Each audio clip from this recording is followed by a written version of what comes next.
नमस्कार, आप देख रहे हैं पल्स 24 न्यूज और मैं हूं आपके साथ सपना पांडे। चलिए रुक करते हैं इस वक्त की खास खबर की ओर। सरकार ने वक्फ की संपत्तियों को लेकर कानून में संशोधन करने का निर्णय लिया है, जिसको लेकर लगातार मुस्लिम धर्मगुरु और समुदाय के लोगों में यह बिल संशोधन चर्चा का विषय बना हुआ है। वहीं बिल संशोधन पर सहारनपुर कांग्रेस सांसद इमरान मसूद का बड़ा बयान सामने आया है।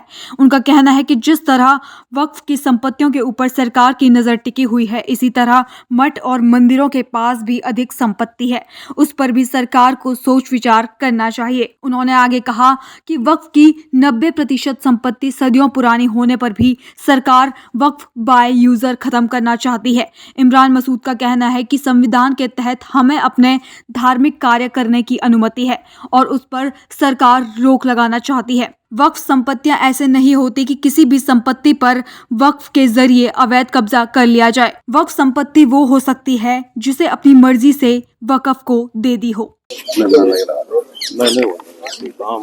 इमरान जी वायनाड गए थे, क्या मामला है? किस तरह से देखिए, वक्फ बोर्ड की जो स्थिति है, वक्फ बोर्ड का जो बिल आया था वो पूरी तरीके से असंवैधानिक है। कल मैं चेयरमैन साहब का भी स्टेटमेंट पढ़ रहा था, मुझे नहीं समझ में आया कि वो जो स्टेटमेंट दे रहे हैं उस बिल के अंदर तो उसके बिल्कुल अगेंस्ट बात है। उस बिल में तो सीधा सीधा कहा गया कि वक्फ डीड चाहिए, 6 महीने में आपको रजिस्ट्रेशन कराना होगा, वक्फ बाय यूजर खत्म करेंगे। तो वक्फ बाय यूजर खत्म करेंगे तो डीड जब नहीं होती थी, वक्फ की तो 90% प्रॉपर्टी सदियों पुरानी है, मतलब 100 साल, 150 साल, 200 साल, 400 साल। तो जो प्राचीन मठ और मंदिर हैं उनकी प्रॉपर्टी भी सदियों पुरानी है। इनके पास किसी के पास भी डीड नहीं है।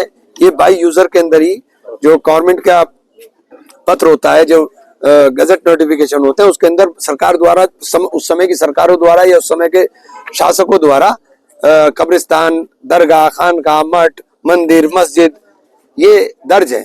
तो इनको हटाने की बात आप कर रहे हो, तो आप किस प्रकार से ये बात कह दोगे कि इनके ऊपर फर्क नहीं पड़ेगा। दूसरी चीज, आप लिमिटेशन एक्ट खत्म कर रहे हैं, आप कह रहे हैं कि हम वक्फ की प्रॉपर्टी बचाना चाह रहे हैं।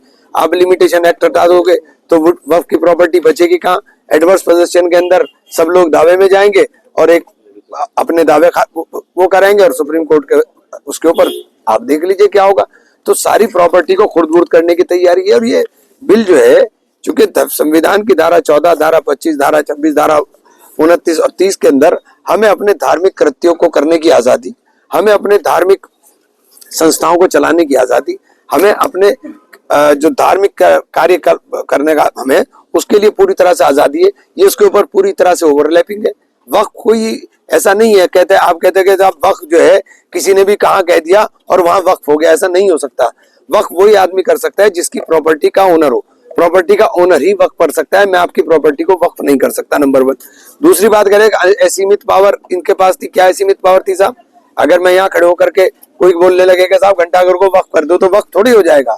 वक्फ के लिए प्रॉपर उसके लिए तरीका है, प्रॉपर तरीके से ही वक्फ होगा। वक्फ एक मुसलमान का फरीजा है और वो अपना जो जमीन है या जो भी चीज है, जब तक उसका मालकाना हक नहीं होगा तब तक वो वक्फ ही नहीं हो सकता।